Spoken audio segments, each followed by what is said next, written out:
Samantala, 600,000 piso naman na pera ng barangay pinang-scatter ng treasurer.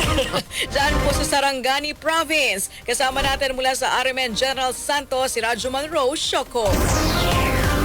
Aabot umano sa 600,000 pesos ang perang nadispalko ng barangay treasurer ng barangay Calpidong sa bayan ng Glan sa Sarangani Province matapos umanong ginamit sa scatter. Sa interview kay barangay Calpidong Kapitan Hipolito Alicer, sinabi nito na nagsimula umano ang paggamit ng pera ng barangay ng kanilang barangay treasurer na si Jenny May Nagrama noong buwan ng Agosto taong 2025 kung saan ginamit umano nito sa online gambling o scatter. Dagdag pa ni Kapitan Alicer na nabisto ang paggamit ng kanilang barangay treasurer sa pera matapos humingi ng pundo ang kanilang sangguniang kabataan para sa kanilang event. Doon na nalaman na nasa 14,000 pesos na lang ang natira sa pundo ng kanilang barangay. Sa ngayon, inihanda na ng Barangay Calpidong Council ang kaso laban sa barangay treasurer para panagutin ito sa kanyang ginawa. Samantala, inamin naman ni Jenny May Nagrama na nagamit nito ang pundo ng barangay pero pinabulaanan nito na ginamit niya ito sa online gambling sa 600,000 pesos na pundo ng barangay. Nasa